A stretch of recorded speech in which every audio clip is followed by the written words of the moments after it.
Without the preparation of Buganda, there wasn't much we could have done. Naye mwe Abaganda mwansobera. Oyinza okufumba oluwombo n'oluwa mujjaawo y'aba alugabula. Ne mufumba oluwombo ne mululusalendalinga ewa mujja wammwe y'aba alugabula. Mutegere kyenjogera? Ebyo byammwe emyaka 5 mubonaabona amayumba gamenyeka gali mu Buganda, abantu abasingawo okufa baali ba Buganda. Ekibiina kyammwe kyemwayiwira omusaayi ne mukikawulira kale ebyo si byo bindeese. Uganda teri kulayira ennaku 9 zituwadde presidenti eyayita presidenti sina presidenti temumpaya ola eyayita presidenti nti teri kulayira ali kolola ali mukusebuleti nga juzi yali Masaka ali ludda nabeera ne Masaka eri gye babba akalulu emisana ettuku banetwagala olunaku obudde bonna President Museveni aleme kulayira. Bolera asibye kololo mbwe mu kujaguza wanguzi ruda ogwabula abantu bonna abantu bali mbuwanga bali mudduka tetugenda kukkiriza teriyo mukulembeze yali amuyozayozezza teri mukulembeze yali amuyozayozezza nti no wawangudde akaki ekiba kitegeeza nno n'abakulembeze bonna bakitegeera nti bote yawangudde kaki katugenda kubanja akalulu kaffe okuviddala waggulu mpaka wansi bannayuganda bafu. His Excellency Oba Kyagulanyi Ssentamu afulumye eggwanga Uganda. Mu Uganda kye tuyita agenze mu buwaŋŋanguse mwekizayiro. Kino bannayuganda kibawa kyakuyiga ki? Ku musolo abasajja abo gwe babajjako. Temulina na security Uganda. Temulina na ki? Na security. Mulina ba security guard. Imagine. Omusajja bamunoonyereza emyezi 2 tebamufuna paka bwafulumye eggwanga kyokka amaze oteekayo video ng'afulumye eggwanga ne bayiwa ebitongole ebyokwerinda ku bisaawe. Museveni agenda fa pulesa. UN muli bubi, Kyagulanyi amuli bubi, bannayuganda bamukoowa. Litabani lye nalyo limubobbya mutwe. Ababbi be balinga ababbi mu gavumenti ye naye twagala Ntebe yaffe akaluke twalonda 2026 twagala buwanguzi bwaffe. Kati kyekiseera mujje ne binene binakani bye mwatadde ku kkubo road block gwe mubadde munoonya uyo afulumye eggwanga kati road block zaaki ku kkubo mulekerawo n'okukwata abantu kati mubasibako ogw'obutujju ogw'obuyeekera. Kyagulanyi afulumye mu ggwanga kati mugenda kuddamu mutugambe kibulijjo muli eyo muleekaana. Kyagulanyi azzaako ki? Agenze mwekizayiro akomawo. Zedriga yalinga acting president kati. Mwasooka tusibako eri ŋŋombo Kyagulanyi akolera Museveni. Mubadde kati azzaako ki? Essaawa zino afulumye eggwanga musirise. Mumanyi ekiva mwekizayiro. Twagala buwanguzi bwaffe ate mugenda bubi nnyo bantu mmwe. Mugenda bubi nnyo.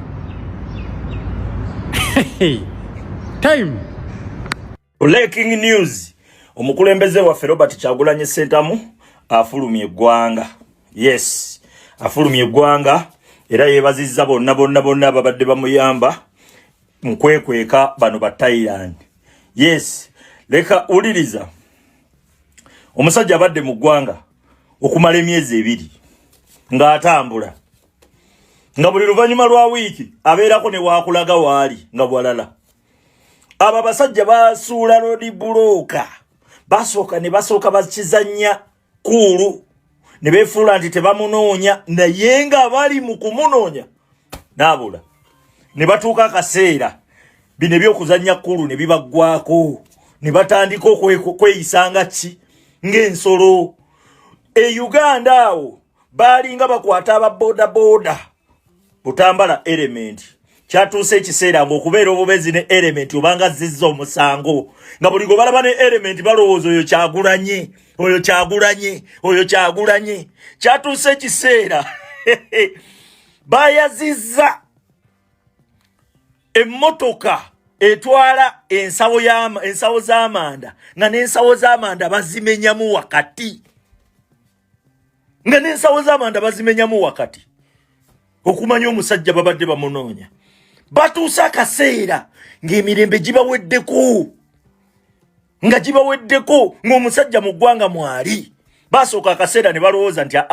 kati yadduka kubanga bw'obeera e Uganda tosobola kutubula bw'obeera e Uganda tuba tojja kufuna avuddeyo mu tayimu ye wayagalidde n'agamba nti kati saawa zino nfulumyemuuko ku ggwanga naye struggle continue ochegedde struggle continue twakugamba Museveni kigavumenti kyo kinafu nnyo saawa zino kubanga n'abakirimu bangi nnyo baagala kigwe weebuuza omukulembeze abaddengawa n'abakirimu kigavumenti balwana kigavumenti kigwe ate naawe okiraba naawe okimanyi mwatuusa akaseera ne mwaza buli nnyumba z'abannamagye n'abanene ne bajjeno bammwe ne bajjeno batuusa akaseera nga kakwaza mayumba na bu property bwonna obw'abajenerali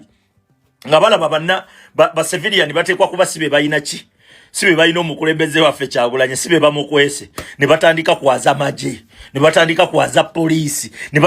nkugambye batuusa akaseera nga balina bebeekengera nga balina kubatta bagamba bana abasajja bayinza okuba bebakola ki bebakolagana n'omusajja gwe embeera Museveni gy'abaddeko ogimanyi embeera Museveni gy'aliko ogimanyi obweraliikirivu Kyagulanyi Ssentamu bw'aleese mu ggwanga Uganda ku kigavumenti kya Museveni obumanyi laba no respect my president yes decision y'omukulembeze waffe gy'okoze ey'okusalawo okufuluma eggwanga eryo is a top notch kubanga tosobola kusigalamu eri eggwanga n'olowooza nti is still safe for you nga intelligence omusajja gya investinga mu billions and billions of money yonna ogikunamizza n'ogituusa ku level ey'okubeera nga operating nga bakateero nga intelligence te operating mu ngeri eri professional ne batuuka okukeera ku makya ne balumbagana mukyalawo basaggula gwe bakunonya still ne bakubulwa operating like cartels bakateero be bakola ebyo baga nti ono bwe tuba twagala omujjayo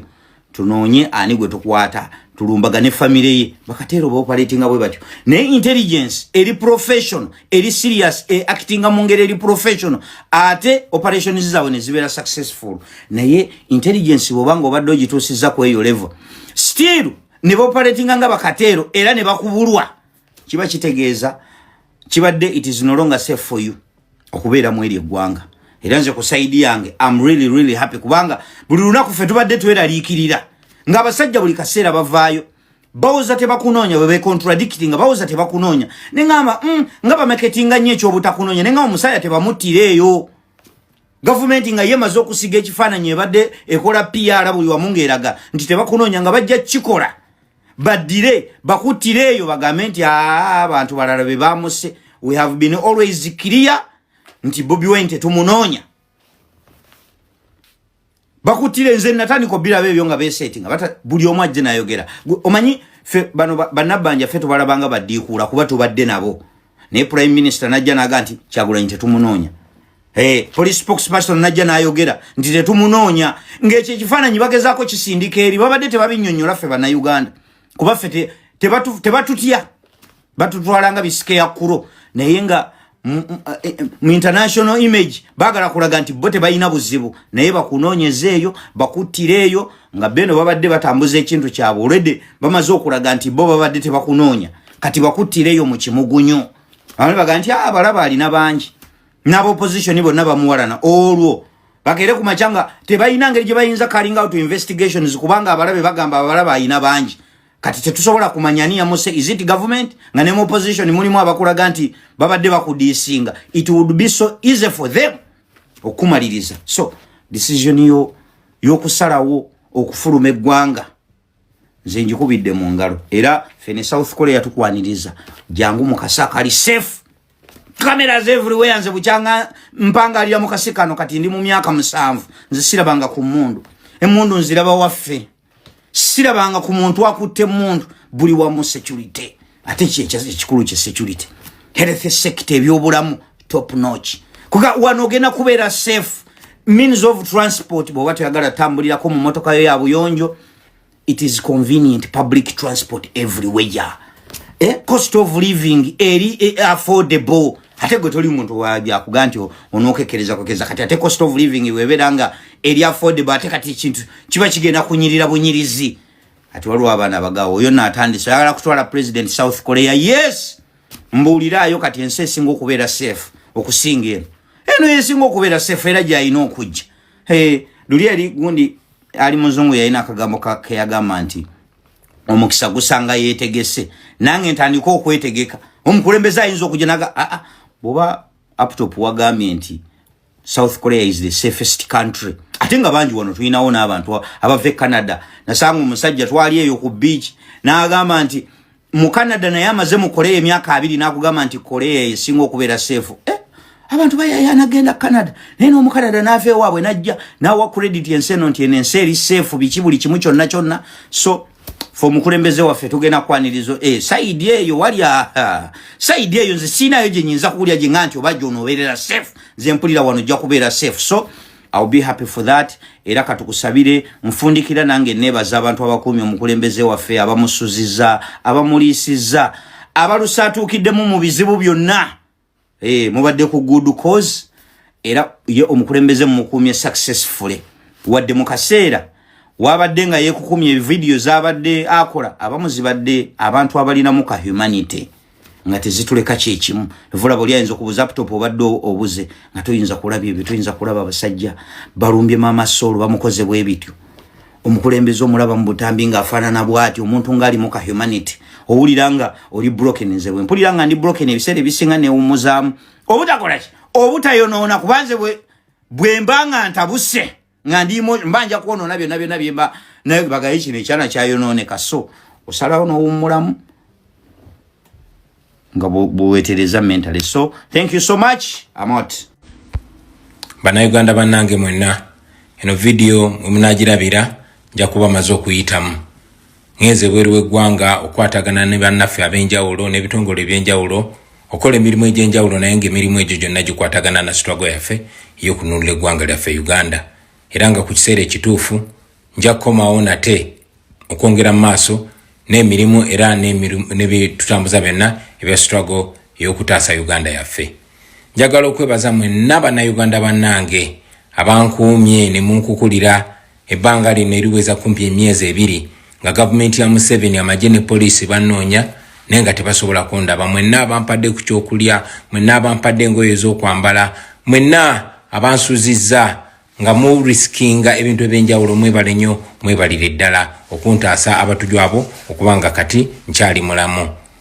Njagala okwebaza abo baganda baffe abali mu security, abakazi n'abakyala b'ekitiibwa abaagaana okugondera bi order ebimenya amateeka ebyokujja okunkwata nga babatumye bankwate naye ate bo ne bampa buwi magezi ne bambagulizaako okulaba nga nsobola okwekweka n'okwetebula okubanga paka kati nkyaliwo. Mwebale nnyo mwebalire ddala. Njagala okwebaza bafaatha ne bannaddiini mwenna ab'enjawulo sijja bamenya mannya, mwenna abansabidde ebitambiro by'emmisa, nammwe abampadde omukisa ogunyambi gwe mbadde neetaaga ennyo mu kaseera kano okumekenga sure nga malako. Njagala okwebaza famire yange olw'okuba abagumu naddala mu kaseera kano akazibu. Nebaza bannayuganda mwenna olw'essaala ze munsabidde olwa support gye mutuwaana okutuzaamu amaanyi. Mulaze nno ekyenjawulo muzeemu ne kimulaga ne mulaga ensi nti bwe mubanga mulina kye mukkiririzaamu naddala ekirowoozo eky'okwenunula muli beeteefuteefu okuwaayo buli omu ekitono kyasobola omwo nga mwotadde n'okuteeka obulamu bwammwe n'obwa famire zammwe mu katyabaga okumekenga sure mukuuma abo abalwanirira ekyo nammwe ekibagasa. Mwebale nnyo mwebalire ddala. Mwali mukikozeeko mwabikola mu myaka gy'ekinaana era kati muzeemu ne mubikola mu 2026 nga wayise emyaka 40 era nkakasa nti era mujja kusobola okukikola bwe kinaaba nkyetaagisiza okutaasa eggwanga lyaffe. Mukirazeeko mwebale nnyo mwebalire ddala. Kisesa okulaba nti emyezi 2 nga security yeggwanga yonna eteekamu biliyoni ne biliyoni za sente z'omuwa omusolo okunnoonya omuntu atalina musango ate ne bamaliriza nga balemeddwa n'okunfuna. Lwaki? Kubanga abantu ba bulijjo mwe mbadde mu nkuumye nga bwe mwabakuuma lwakubanga beerabira mangu bakujjukiza. Batadde road blocks buli wamu, banoonyiza bagenze ne bafukuza ennyumba z'abannange bahonorable n'emikwano gyange bonna benkolagana nabo. Bastopinze emmotoka ne emmotoka z'abantu ne bazicheckinga ne bacheckinga ne boda n'abali ku boda ne babajjako n'abasabaze baabwe ne babajjako ne helmet. Pakutaddewo traffic jam mu ggwanga lyonna okubanga mutabani wa Museveni agambye munoonye Bobi Wine naye banfunye nedda tebanfunye. Ekyo ki? Maanyi g'abantu.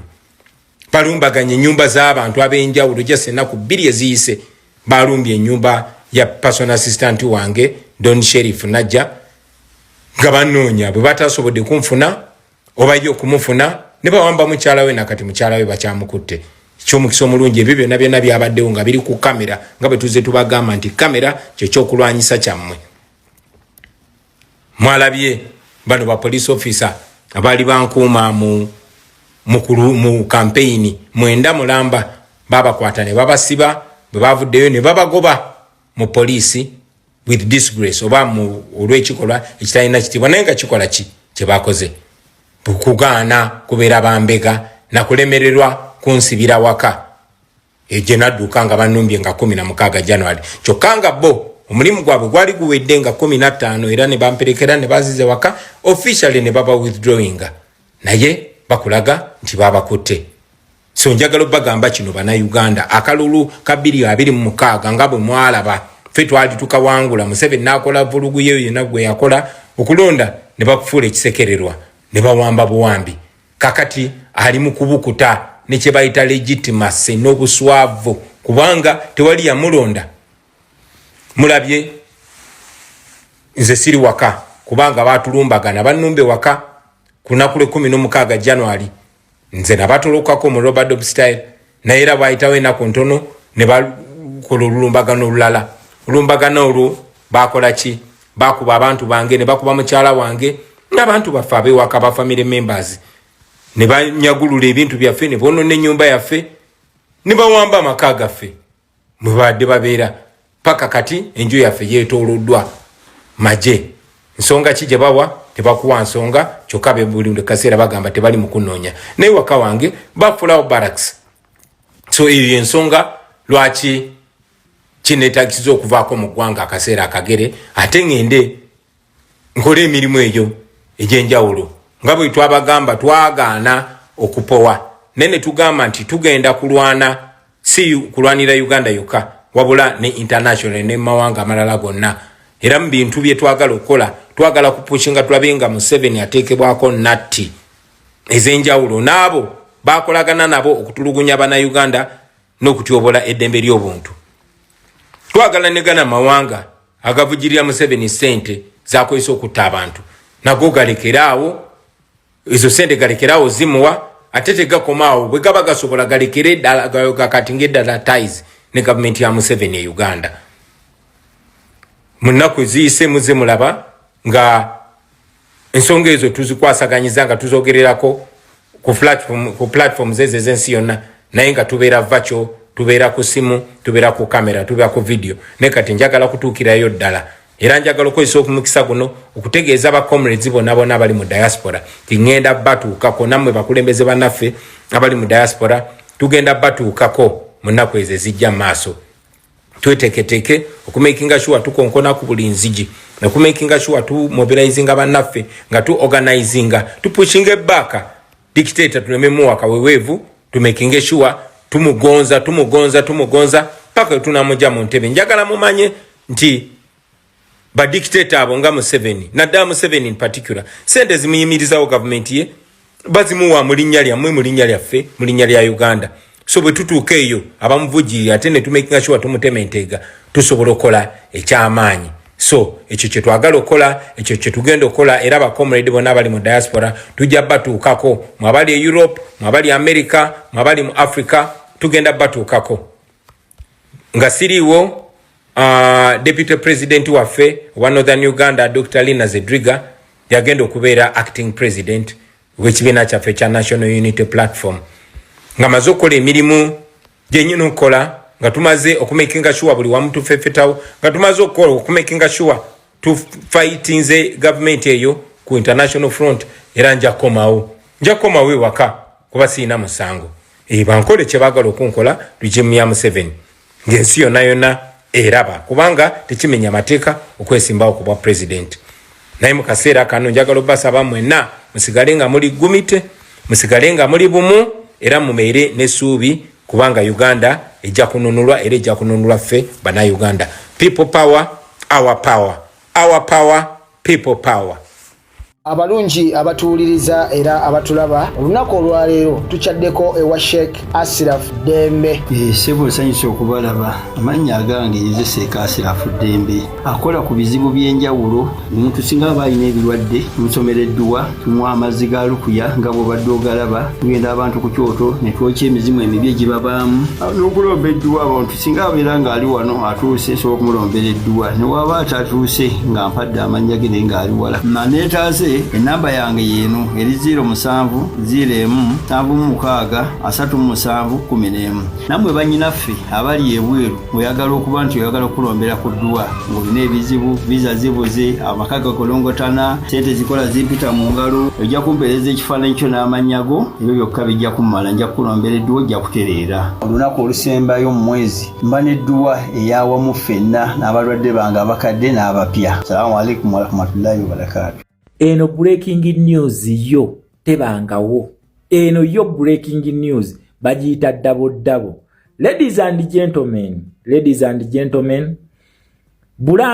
main branch ya Uganda omusajja agikumyeko omuliro nkiddamu. Main branch ya Uganda bagikumyeko omuliro anti mwatugamba nti emwanyi zaffe bakoonako logo yawa ye Rwanda nti buli kimu ekyaffe bachikoonako logo yawa yeli. Ladies and gentlemen, here comes the savior, the Jesus, the one and only America amocha sanctions. Wetwogereranga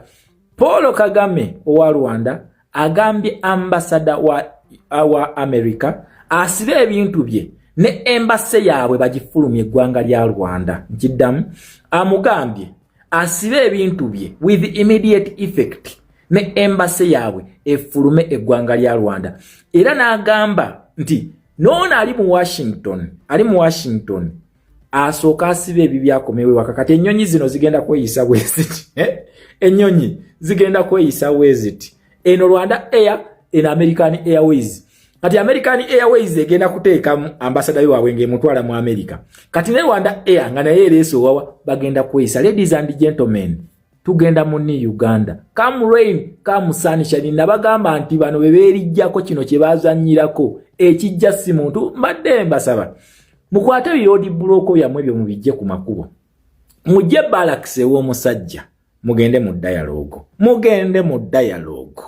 temusobola kumalako nono musajja nakugamba ekintu ekipya kye yateeka mweno revolution ekitabeerangawo ze foreign policy wetwogerera ng'omusajja atuusizza Rwanda wa Kagame abagambye mufulume with immediate effect. Nakugamba teri muntu azanyira ku zino foreign policy yali awangadde era condition gyaba wadde abagambye yali redo kwatagana nabo naye nga bakozesa ekintu kye tuyita non interference.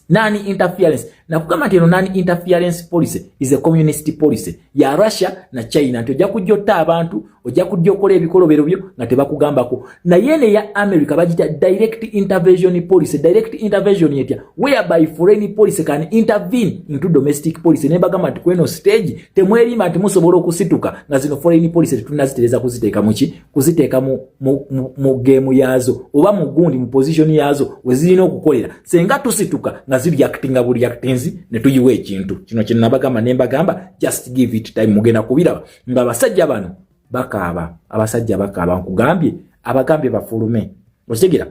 kino Robert Mugabe owa Zimbabwe kiyasembayo okukola n'agenda nga akola ki nga nakati gyali emagomba akakasa mu America kyeki okitegera ekintu kino ono agambye nti byavudde ku sanctions ezaamukubiddwa zabadde unfair kati ties zona zone ziri wakati wa America ne Uganda sira ne Rwanda si Uganda mbadde mpabye ties ezibadde wakati wa America ne Uganda sira shi Rwanda ngamba Rwanda si Uganda sorry ekigambo Rwanda kino ekigambo Uganda kinzijira nnyo kubanga eno main branch yoli otuga ntino mukwano arcade jinja branch erabe ebera mukwano otuga mukwano group of industries main branch yayo erebera mukwano kakati ties ezibadde wakati wa America ne Rwanda / Uganda bwazimazeo kakati tugenda kulaba tabuna bagamba bino mubirinde bampita Dr. Shama kabaka wa foreign affairs yenze just watch that space yes tubadde tunavaayo kati on top of ziri sanctions bamusabye nabagambye nti bamukubye Magnitsky sanction amaje ga Rwanda gakubidwa Magnitsky sanction buli muntu yenna abadde akwatagana n'amaje gano bayina okukolaki bayina okukatinga ties European Union Samu Kazibwe gye yabagamba nti teyina makulu Dr. Samu Kazibwe gye yabagamba nti teyina makulu mu police ya Africa egambye ties zaayo ne operation zibadde zigenda maaso Mozambique jukira Mozambique ne waliyo ka jihadist group era bali ba hiring RDF oku executing mission zino ku European Union kudiru njagalo jukire nti ono yabadde biggest supplier wa coltan mu European Union countries ono ne bamubuuza nti omujjawa yagenda n'abalaga lutindo we bali bazimba lutindo mbu eno ye mining center ya coltan nga tajirina kumbe yali abibba Congo kakati nabo kuziri sanctions zamukubidwa ne human rights violations zibadde zigenda mu ggwanga lya Congo bamugambye kakati kye tugenda okukola mu May diru za fezigwao bagiyita Magnitsky Kidam bajita Magnitsky yamukubiddwa mu America kakati mu May RDF mission zabwe zibadde international zonna zigwa kubanga America yamugamba tebayina kuddamu kukola dollar transaction yonna eno mission gye babadde bakola bagisayininga mu dollar kati buli bayina dollar transaction Magnitsky etandise okukaaba gano gemanyi ga sanctions ze tuli mu kusaba anti bulijjo mugamba a sanction kakati kye kiseera Mushiga kiseera muwulire European Union kugambye mu May buli kibadde akakwate balina money ane nye biweddewo okitegeera kakati ogenda kulaba kumanyi ganagaba n'abasajja ogenda kulaba kumanyi na Museveni kiki ekimujjira kati bino katandika okujota nakugamba tuli ku stage baita human rights tuvudde mu democracy tugenda mu human rights byonna we bigwera wano era nabagamba nti abantu bano nga banaakola ebintu basooka ne bakusalaundinga bwe bati ne bakwetooloola bwe bamala okwetooloola ne bakutegula akati bagenda kutegulira omuntu Kongo tebakwatagana Felix Tshisekedi tebakwatagana wadde Burundi tebakwatagana Ndashimiye tebakwatagana Samei Ruto Kenya bandi badde bakwataganira we wali base z'abana abasajja NATO weeryawo mu America yaliwo wamutayiriza Tanzania Samia Suluhu Hassan yabagambe bakulu mujje muzimbe base ya wano mujiteeke onzikiriza Samia Suluhu Hassan anonya kwegula kubiri byakola yes kakati South Sudan ebyatuviriddeyo mwabiwulidde South Sudan nayo kitegeza nti baatusala kodda nkidamu South Sudan nayo kitegeza nti baatusala kodda mwabiwulidde ebyavuddeyo fe tubadde tutta abanywali ab'eggwanga lya Riek Machar fe tubadde nga tubatta nga tukozesa ennyonyi n'okwokya ebyalo ng'ennyonyi zino za Uganda according to the UN report nga bakugamba nti Muhoozi Kainerugaba first son yabadde aduumira ebikwekweto bino ebyokutta abanywali nga bakuliraani Muhoozi Kainerugaba bakulirwa Riek Machar ne kigenda against the sovereignty treaty eyakolebwa wakati wa Riek Machar ne Salva Kiir musobola okukebera report eyo eya United Nations era abaana mwe bali kuleeta tweets ezongera okuprovinga file eri eyakolebwa so kakati we bamaze okumwetolola bwe bati ntakyalina wakulaga kati batandikidde ku main branch naye njagala ojjukire nti main branch eno weegwa kitegeeza ne factory egudde kubanga ne main branch yebeera supply route nti ebintu byonna bye tuleeta tugenda biteeka wano emwanyi za Uganda bazitwala basookera ku kyuma ne bakitwala emwanyi bazitwala diro ezisinga babadde bazisuna kati emwanyi ya Uganda egenda kukoma we Uganda nkiddamu emwanyi ya Uganda egenda kukoma Uganda kubanga ono bamukubye Magnitsky bakwokya Magnitsky kitegeeza ne trade gy'obadde okola togenda kuddamu kugikola kakati eyo brand bagenda kugijjako bagizeeko Uganda nkiddamu trademark gy'obadde bakozesa bagenda kugijjako bazeeko Uganda buli kimu kitandise okutabuka eri gye babadde beesiga buli kimwe kyaffe ekyuma bakiteeka ntungamo wali yes naye ng'emmwanyi bazirima wa bazirima bukoma nsimbi bazirima mbaale emmwanyi gye bazisimira edeni ekyuma ne bakiteeka entungamo wava amata mu kifo ky'emmwanyi baba wa kyuma kya mmwanyi ndowooza bakama wali eri amata ne bateekaku ka kofi wali ne banywa yes ekyo nze bibyo sibimanyi naye nga kyenkugambye nti kyemmanyi trademark zaffe zonna ze baatuggyako olw'okuba nga balina okubeera mu system oba business okufuna ssente zigenda kukyuka ziddeko Uganda mwebale kusaba mwebale kulwana tugenda mu New Uganda okigira tugenda mu New Uganda ekyo temwetawaanya ekyo kinyongero bajjukiza tugenda mu New Uganda everything is falling apart ona akutte pesa etwali tulinda wadde agamba sanction si sanction waliwo ekintu the return of Jean Locke Habyarimana the return kubanga nakugamba mu America ono nga anakuba akuteeke bulungi waaja asooka n'akuleetera omusikaawo ogenda okufanga omusikaawo omumanyi nkiddamu bagenda okukuba okutta ng'omusikaawo omumanyi Kamunei owa Iran yagenza okufa ng'akimanyi nti Palavie musikaawe era agenda kubeera ye magomba agambe